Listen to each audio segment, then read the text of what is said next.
Hello, welcome back to IVFU. Today I want to talk about one of the most controversial aspects of infertility and alternative family making. And no, I'm not talking about the Supreme Court or the insurance industry. I'm talking about support groups. We love them. We hate them. We're pissed at them. We need them. This is why I'm very excited for you to meet Oana Garby, a fertility coach and patient advocate, and founder and moderator of a fabulous Facebook fertility support group for women over 40. Don't worry if you're not over 40, you can still be in the cool person club. And we're all extra cool today because Oana is talking to us from Paris, where she lives. Don't you feel chic already?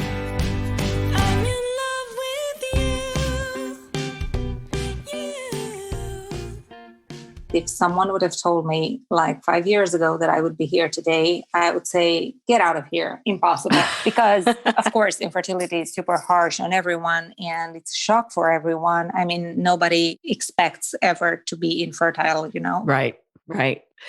Well, hello. How are you? Hello. I'm great. I'm so happy that we're connecting this way and that we're going to talk about your experience. And it's an honor and a pleasure for me. Oh, that's wonderful. Thank you. I love your podcast. And as you know, I shared it with our Facebook community.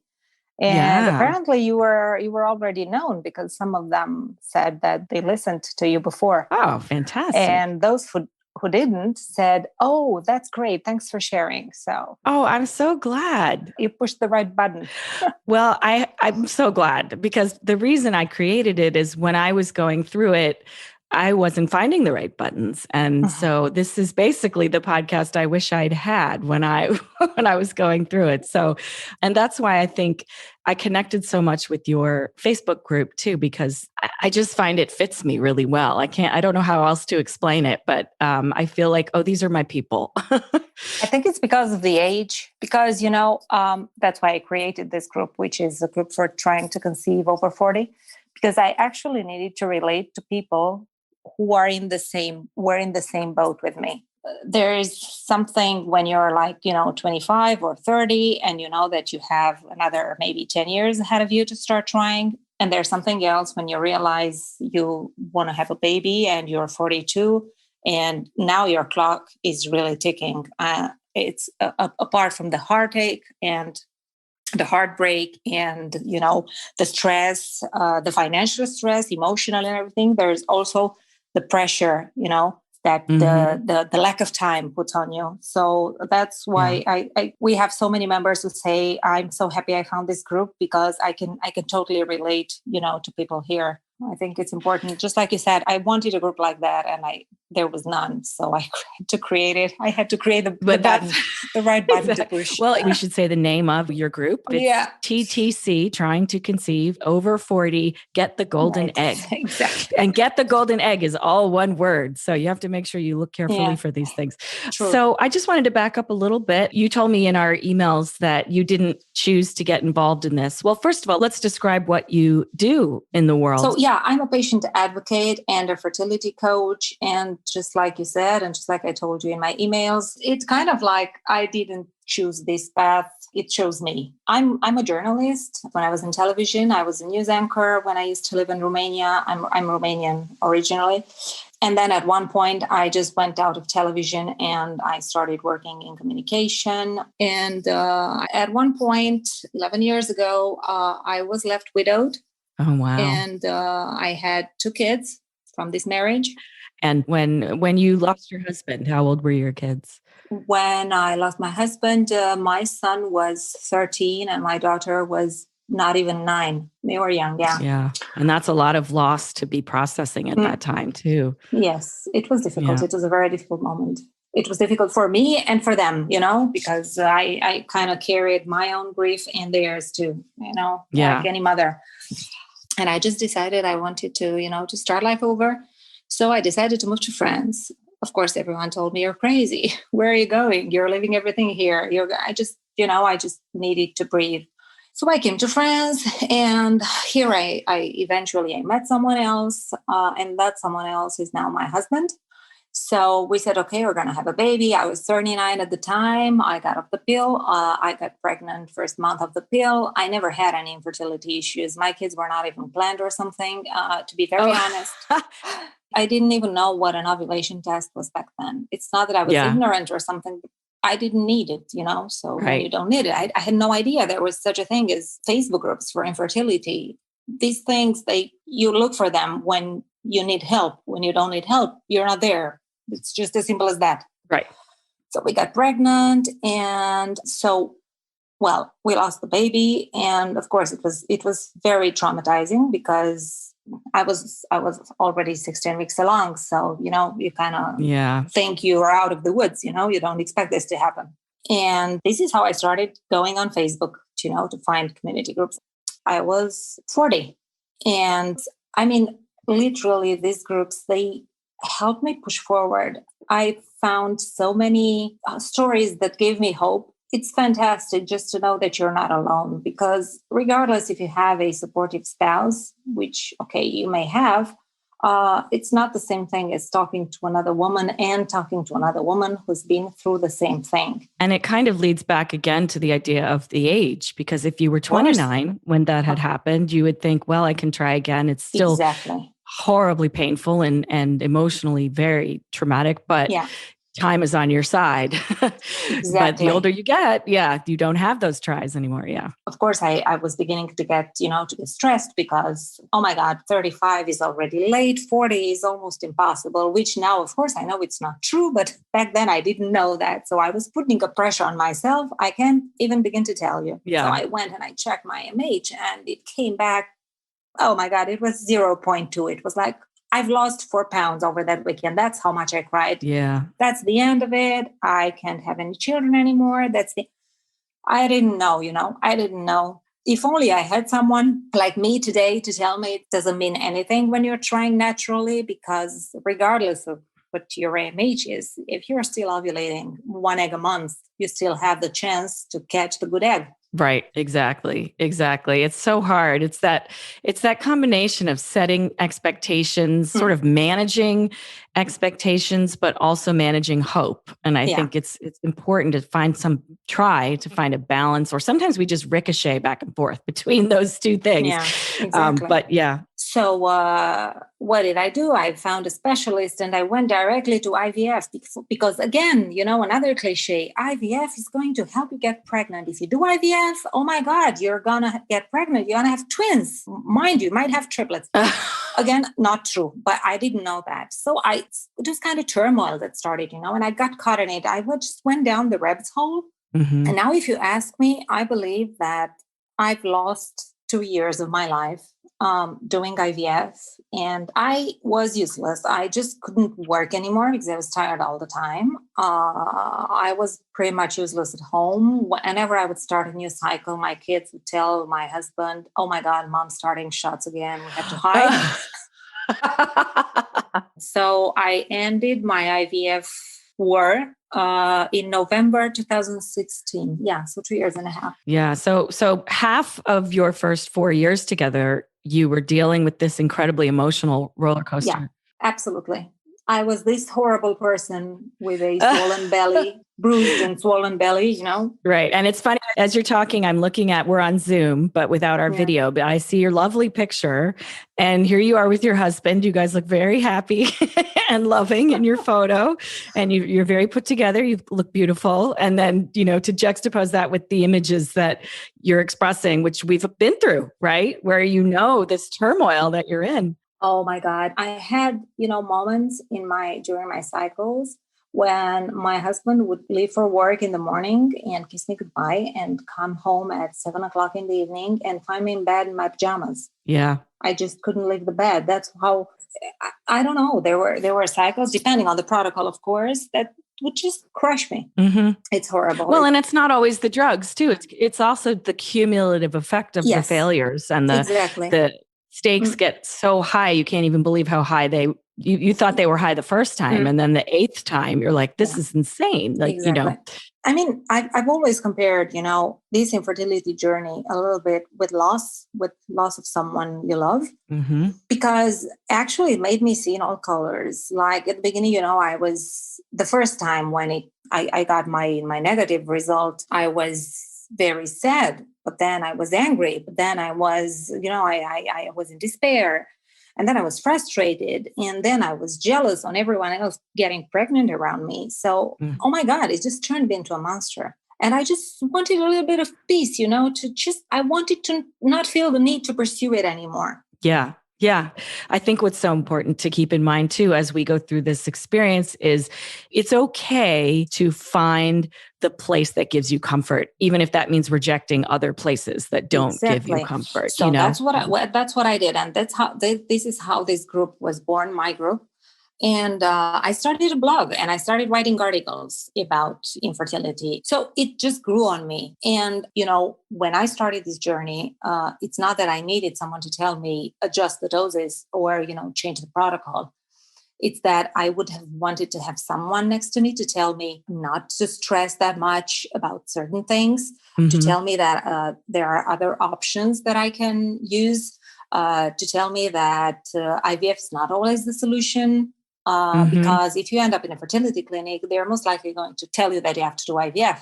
Encourage it, right? That's not necessarily the case, not all the time. So the thing is that women, they think that they're out of option, and that once they see a doctor and they see a clinic, that's the clinic they have to stick with. And it's not like that. They have to understand that they have the right to choose the fertility clinic. Right. So basically what I'm doing is then, I tell them when they should ask for help, how to choose their clinics, and what are the right questions to ask when looking for a fertility specialist. That's extremely important. And this is a very recurrent topic on the group. I'm going to see a new clinic. What questions should I ask? That is essential. You have to make sure that clinic and that RE, they are the perfect fit for you, especially when you're, over 40, which is basically my niche. And are the people in the group American largely, or are they from all over the place? I mean, my stats show that 70 to 75% of my public, they're American, and then Australians and British. Oh. But that is because my blog is in English and because I write in English. So that's true. I did it because on Facebook, the biggest infertility groups, I don't know about the others, but I believe the others too, they're in English. Well, it's so funny because, I thought you were American and lived in America. Oh, thank you so much. That's a compliment. But it's interesting to me because I still feel very much, and as you're saying, your statistics bear it out, that there's this very American audience. Yes. So do you have any sense of whether IVF is more prevalent in the US? Are just as many people doing it internationally as they are here? I don't believe it's just in the US. The proof, I'm in France, and in France, we don't have this age thing that actually exists in the US. For example, here, if you go to a doctor at 40 and you tell them you want to have a baby, they're going to say, okay, good, great, fine. This notion of advanced maternal age, that's really pissing me off. In the United States, in most parts of the United States, it comes up at like 34, 35. Yeah. I mean, no, man, 35, that's not old. I'm sorry. So if you go in France, you're 35. They don't say, well, I went to my doctor when I was pregnant at 39, and then I lost the baby. And he told me, oh, it's fine. You're going to get pregnant again. Wow. And when you go to your doctor and they see that you don't get pregnant in like 6 months, it's IVF directly. Yeah. Which personally, I think it's not always the solution. And having talked to a lot of embryologists, having talked to a lot of REs, not only French, but from England, from the United States, from Canada, they had to agree with me, not that they had to, but That's they did agree with me. Yeah. So you are a fertility coach, but you don't necessarily think IVF is always the right way to go. But it's not. What would be the alternatives? Well, sometimes trying naturally is just as effective as trying IVF. For example, let's take it, mathematically, if you're 44 and you're trying with your own eggs, okay, you don't want to do donor eggs. What is the difference in getting 3 eggs with IVF, or 2 eggs or 1 egg, because it happens, if you have diminished ovarian reserve, or ovulating on your own without drugs. A drug is still a drug, when you put it in your body. It's not fantastic. Interesting. Yeah. That's what I think. Now, of course, IVF is fantastic for people who need it. But if there is no male fertility, no male factor involved, and if it's just a matter of diminished ovarian reserve, it also depends on many things. What pains me is to see that many people, many couples, they feel that IVF is their only solution, and they put a huge pressure on themselves financially, especially in the United States. It's a horrible thing. Even if we were to pay out of pocket here in France, you wouldn't pay more than 5,000-6,000 for a cycle, meds included. Oh my gosh. Whereas in the United States, we're talking 4 to 5 times this amount. Right. I know. So, and it's so funny because cynically, I'm sitting here thinking, because it's such a profitable industry, this is why people push the advanced maternal age and push the IVF. And, I don't know if I believe that, because I do think they sincerely want you to have a baby, but because it ties in so much with financial success in this industry, they want you to have a baby, but they also want you to have a baby so they can tell the next 42 women that you had a baby. And then those 42 women will come over and do IVF. And, whereas if you live in a country with a nationalized healthcare system, maybe the motivations are slightly different. And the things that you tell women are slightly different. It's hard to say. Well, I believe that it started as a genuine intention of doing well, and of helping couples have babies. And I still believe 100% that the vast majority of them are trying to help you genuinely have a baby. Yes. But then again, there is a part of them, and it's true in any field, and it's true in any domain, and with anyone. We shouldn't generalize in either direction. But of course, there are part of them who are in it also for business. Right. And it is a business. It is a huge business. Right. And for the big clinics, the ones that have amazing success rates and stuff, it's very important to look at the success rates and see exactly because there are women in my group that said, I'm going to go to this clinic because they have fantastic success rates. Okay, fantastic. How old are you? 44. You don't have to look at the success rate in general. You have to look at the success rate for your age group, because if they had success rates, 60% success for women who are 32 and you're 44, you don't fit in that success rate. Right. You don't. You won't. You can't. Right. Now, if I went now to a doctor and I told him I'm 46, if I told him I want to have a baby, and if they will tell me, oh, never mind donor eggs, let's go try with your eggs, I would know that he's bullshitting me. Right.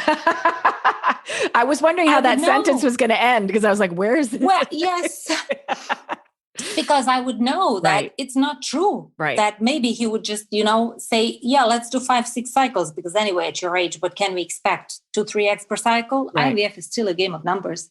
It's about how many eggs you make at the end of the day. Right. That's the truth. And that is why when you have a diminished ovarian reserve, it's, less interesting for you economically to do it. Because if in the end you need, say, 15-12 eggs to be sure to make a 1 PGS normally tested embryo. Yeah. How many cycles would I need to make 20 eggs?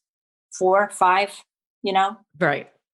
Do you coach people to make those kinds of decisions? If you see someone that probably should move to an egg donor, or should not move to an egg donor, or should maybe stop, someone who was in your shoes. I cannot assess their situations and tell them you should go to egg donor or you should do that, but I can certainly tell them what are the options.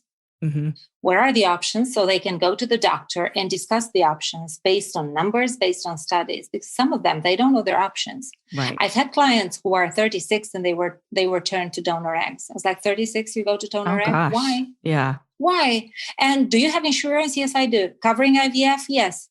Why go to donor egg? You can do donor egg in 3 years. Right. In 4 years. You can do it in 10 years, but let's just say you want 2 or 3 kids, Right. So if you're 36, you can just send me to donor eggs just because I had a slightly higher FSH, or I don't know.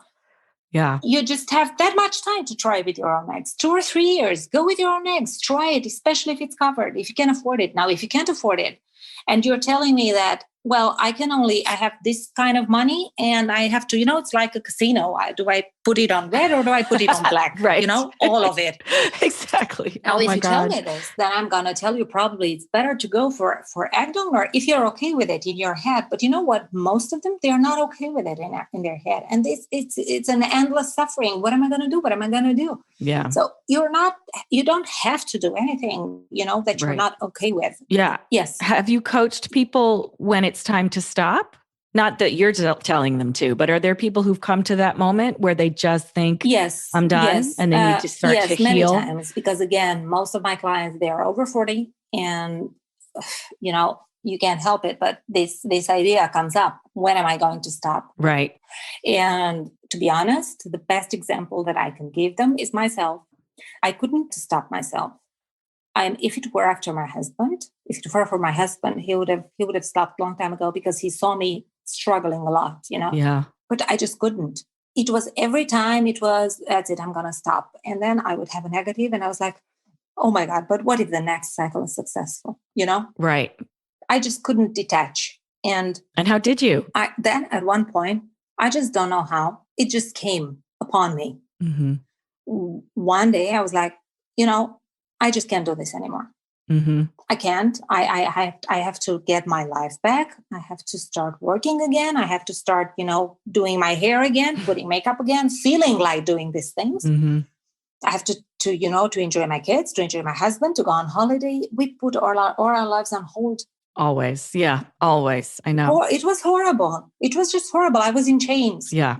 And it was the moment that I was at peace with myself. Mm. And I told my husband, I just can't. I want to stop. Right. In my life, I always try to find a reason. And I think that's how we are humans in general, to find a reason for things that were happening to me. Mm-hmm. We're always like that. You ask humans, why me? Why does this happen to me? What's the reason behind it? I got involved more and more in this Facebook community group and my blog and my consultations and stuff. And maybe that was the reason. Yeah. Because I was not concerned by it. Yeah. So now I saw the other side of the story, and maybe it was for me to help people, because I've had many successes in my career. I've been very happy with my achievements, but there was not another job for me as gratifying as this one. Wow. Yeah. When people send me messages and, tell me how much I help them, just opening their eyes. Yeah. Giving them the tools to communicate with their doctors and with their clinics. And I don't know, it's fantastic. I sometimes cry when I read their messages. Yeah. And, to be honest, if it's just for that, then my struggle would have been worth it. Yeah. I mean, well, it's almost totally. like, you gave birth to this wonderful thing. And, it was yeah. I mean, it's a different kind of birth, obviously. It's a different kind of life, but you're able to give this support and this really vital life to people that are struggling so hard to create their own. And so I think that's, it's an interesting transfer of your energies and your emotions and your abilities, that sort of refusal to give up, you being stubborn, this is the way you're now helping other people in what they're going through. So that feels very natural to me. And I wonder too, if the loss of your first husband put you in a unique position as well to understand grief and to understand loss and also to understand healing and recovery. Probably. I believe that, all the trials that we experience in life, they forge us and they prepare us for what's to come. So yeah, we grow through this. Right. We evolve constantly. And it's interesting there in looking at your Facebook group, Get the Golden Egg. I want to repeat it. The conversation that seems to have sparked the most interaction and engagement and also controversy is from a woman who was struggling with secondary infertility, which is also what you struggled with. You had 2 children when you were going through this, trying to have your next. This is a hot topic. Very hot topic. In fact, the moment that I really got engaged with your page was your response to those comments. And you really had to lay down the law because there was so much anger from people towards the woman struggling since she already had a kid. This unique trauma of secondary infertility is it can be even that much harder to find support because you can't talk to people who have 0 children and are still struggling because they don't see why you have a problem, or they're not cruel. They understand. But at the end of the day, and this was me, I'm speaking for myself from when I didn't have children and I had friends going through secondary infertility. I thought, well, what's your problem? At the end of your rainbow, you still have a kid. At the end of mine, I got 0. So why should I? And it really sparked this big conversation on I keep wanting to say blog. It feels like a blog, but on your Facebook page. And you stepped in and you said, listen, there is no hate speech here. Take it elsewhere. We are here to be supportive. You've got to calm down. Everyone has a different pain. Everyone has a different experience. And then there's like a whole new round of comments to your comment that are very supportive and grateful. And, but I found that so interesting. And I wonder, as a group moderator, and I think maybe this is where a lot of groups do fail, you do have sort of a critical role to play in guiding that conversation. And is that hard for you to shut people down, or what is that like for you when oh gosh, I got to step in here? Well, I don't have to shut them down. That's the best part of it. And that's the best part of running a group over 40. 99% of us are very responsible and, down to earth, like you said. Mm-hmm. So I don't have to shut them up. Of course, like in any group, and now we have a community of over 6,000 people, and that's quite a lot. Yeah. In any group, there are people who just don't fit. They probably don't fit anywhere. Right. So, but the thing with this competition, this Olympics of pain, the competition between primary infertility and secondary infertility, this is something that comes up quite often. Mm-hmm. And it's true that secondary infertility is perceived by everyone, not just by those who suffer from primary infertility, but by everyone in general, as, kind of not valid, because just like you said, you have a kid and that's it. I personally don't feel it like this because, take my case. I have 2 children, but from a previous marriage. And then I had a loss with my husband and my actual husband. And I don't have a child with my husband, so It's not like I've had 8 kids with the same man and I want a 9th one, But then again, even if it were so, who are we to judge? Right. How do we know? Maybe that woman who wants, actually there was one at one point, she said she wanted to have a 7th child or so. Wow. Oh my God. I can't tell you the comments. We're like, guys, how do you know? And then she said she just lost one. The baby was 6 months old and he died. So that woman obviously had a trauma. She was traumatized. She just wanted to. I know you can't replace a baby, but in our heads when we're in pain. So who are you to tell me if I'm entitled or not to be sorry that I didn't get pregnant with my 8th child this time? So what's your problem? Right. If you want to stay in my group, you're more than welcome.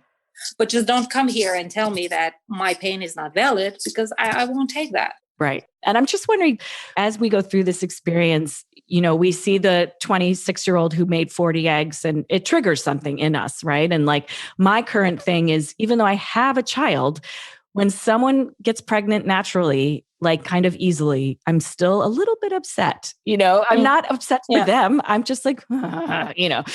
So I wonder, as a coach, does anything ever get triggered in you? No, actually, no, because I kind of detach myself, it's funny. I never thought of it. You brought it to my attention, but no, because, when a client comes to me, it's like it becomes my own battle. Yes, that's true. That's so a good their point. Success is my success. I kind of feel it like that. Yeah, I kind of perceive it like that. That's interesting. You're in the struggle with them. Yes, totally. Totally. I'm in the struggle with them. And then whenever some of them, they have a positive outcome, it's like, yes, we did it. That's so true. I never thought about that. And then in terms of the Facebook group, when you have people that you're coaching, do you ever realize that maybe they shouldn't join one of these Facebook groups? Sometimes these kinds of groups are addictive to people in a somewhat harmful way. Have you ever had to kind of coax them back out of things like that? Well, this is why I have so many great feedback about my group, is that I try to keep it as scientific as possible. Mm-hmm. I never allow any, midwives' tales. I mean, as long as they're not harming, right. People can ask, is it okay? I've heard that I can eat fries when I to McDonald's after my transfer. Right. Fine, go ahead and eat your fries, Right. But when you say that if you want your implantation to be successful, you have to go eat fries from McDonald's. Right. Now that's another topic. And no, I can't have this in my group. So the problem with most groups or forums and stuff is that the moderator is not present, or they don't have a guiding line for the group. For my group, the guiding line is that we keep it as scientific as possible. If we don't know the answer, we don't give the answer. If you claim something, now you better come up with something scientific, to back it up. Mm-hmm. And just, where did you hear that? Who told you? If it's a friend, I'm sorry, I'm not interested. Mm-hmm. Come up with something. I cannot leave a comment there that says, I don't know, my friend used lavender oil and she got pregnant. Yeah. Exactly. Right.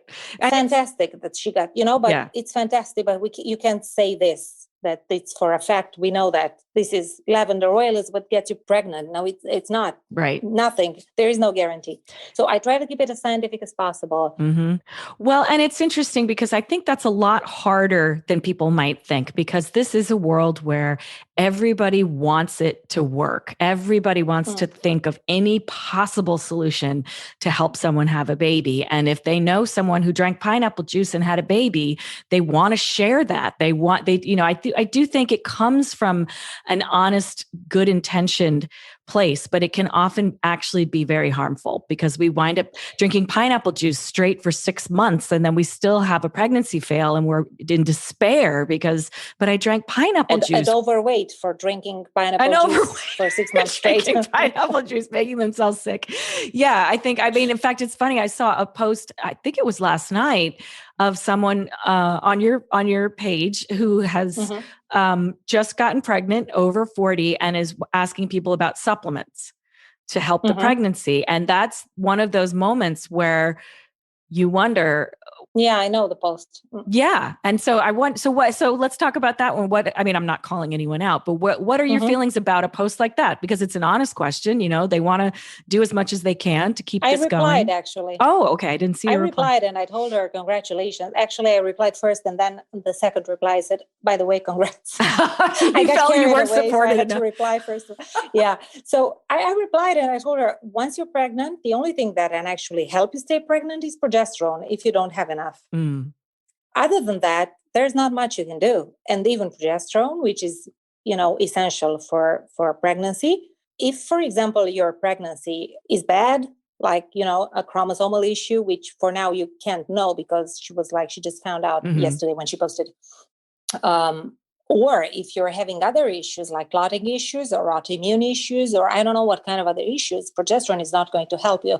So at this point, after implantation took place, if you know a doctor will ever give you anything else except progesterone and maybe some baby aspirin, if they consider, just to be on the safe side.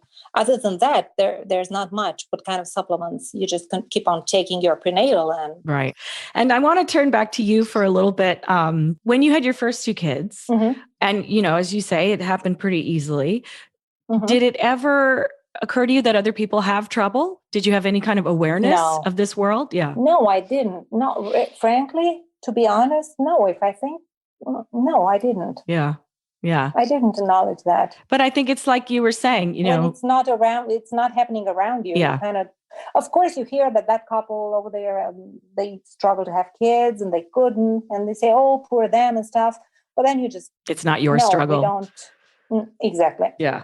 I think it's funny because it's so prevalent. I mean, like 1 in 8 couples in the US has some kind of fertility issue. And yet it feels so foreign to so many people. And maybe because it's so private, or I don't know why. Yes, because there's a big taboo about infertility and people refuse to talk about it. They still, to this day, even educated couples, they consider it kind of shameful.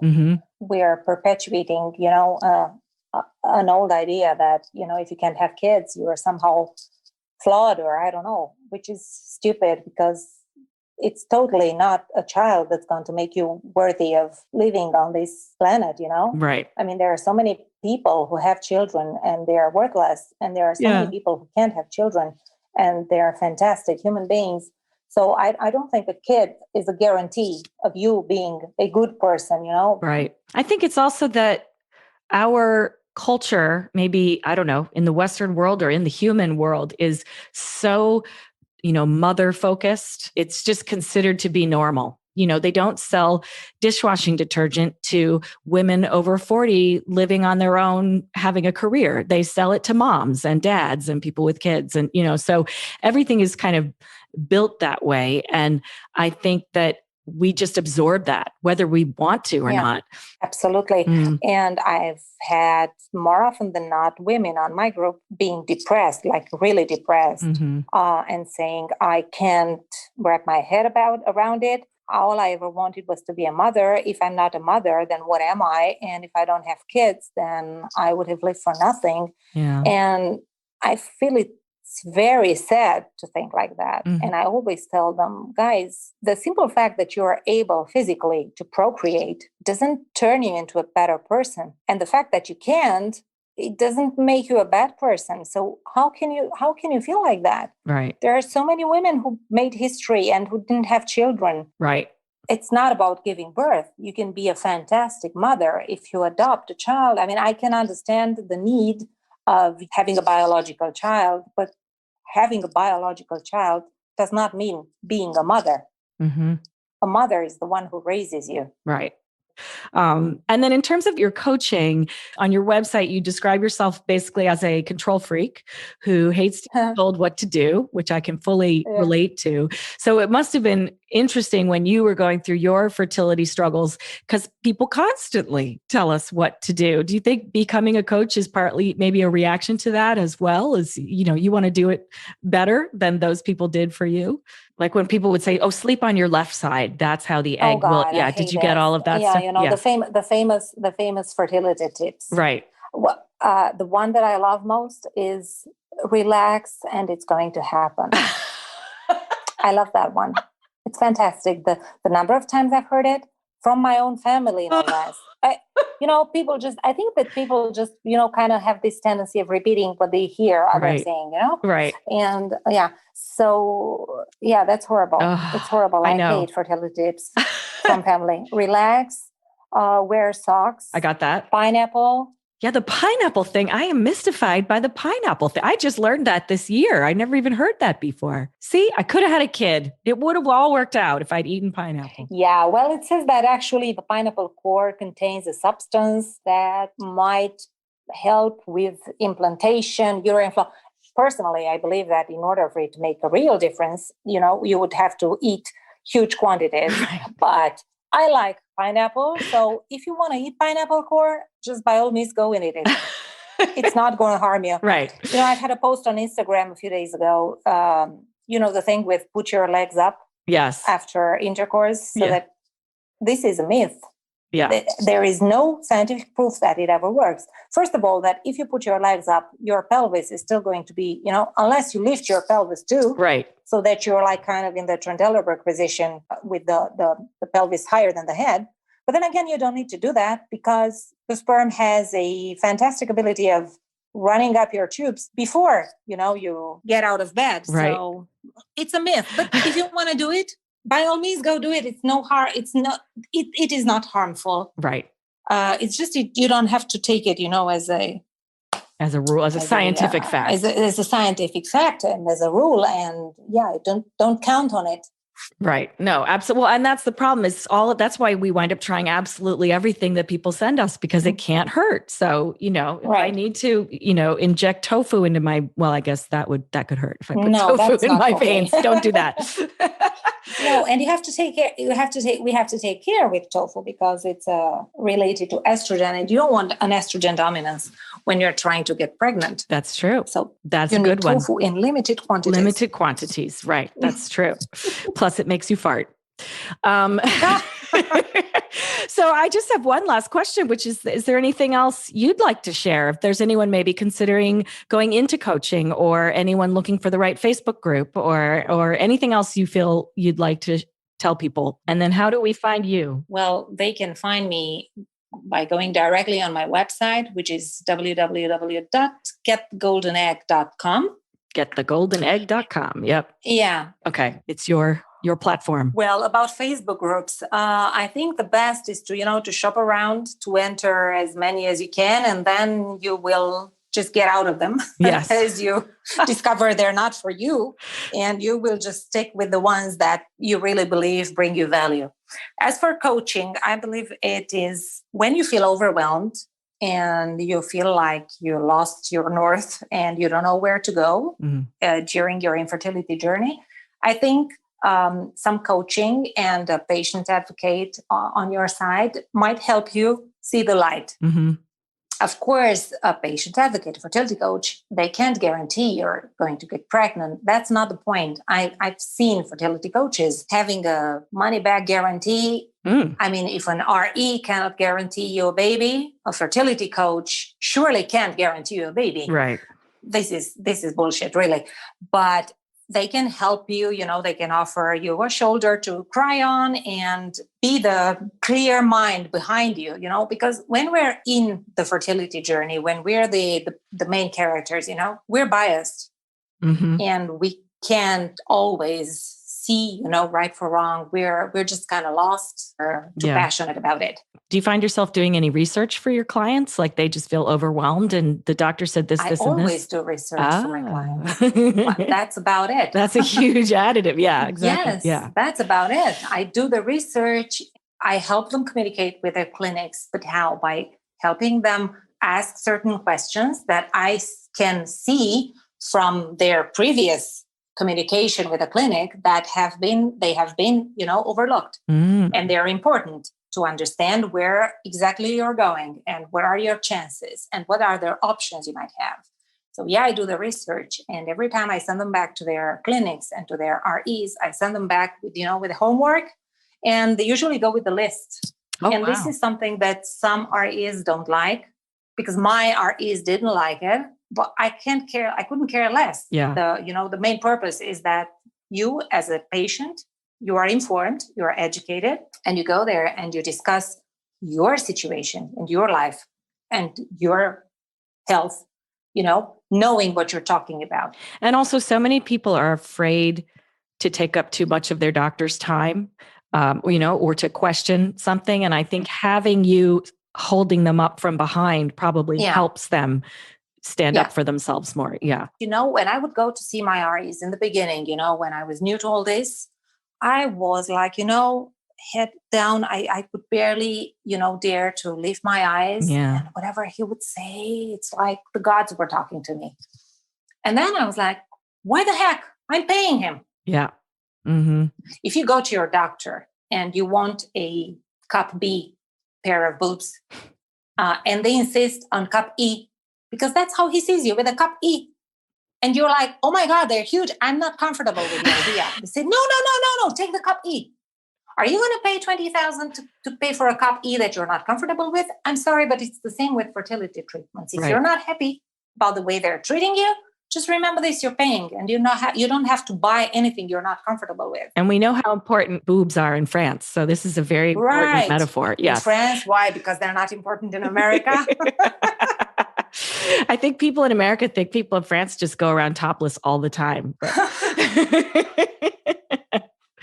Well, thank you so much. This has really just been wonderful. Thank you so much for having me. It was a pleasure talking to you. Absolutely. Fabulous. Okay. Thank you. Bye.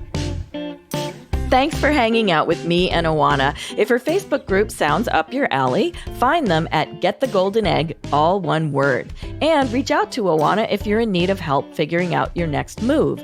As you can hear, she is upfront, knowledgeable, and kind. And tell her IVFU sent you. And speaking of knowledgeable and kind, we're still accepting questions for Savannah Sandfield to be answered in this season's finale episode. So submit by November 11th, 11/11. See how easy we made that, to ivfupodcast@gmail.com or DM me on Instagram at ivfupodcast. The IVFU podcast is produced by me, Sam Shaper, and Emmeline Somerton. Audio mastered by Logan Heftel. Thanks to Chris Benelli for the late night Pro Tools parties, George Straighton for marriage, and Gary Scott for greasing the wheels. IVFU is a production of Inside Voices Media. Find us on Facebook, Instagram, and Twitter at IVFU Podcast. You can download our theme song, Freakin' Love, at ivfupodcast.com. And we'd love for you to review us on Apple Podcasts and spread the word to anyone who might be helped by these conversations. You can also be a huge help by leaving us a tip of any size, whatever you can afford, on Venmo and paypal.me at IVFU Podcast. Thank you. And thanks for listening. I'm happy we shared this time together because it's all about being a family. And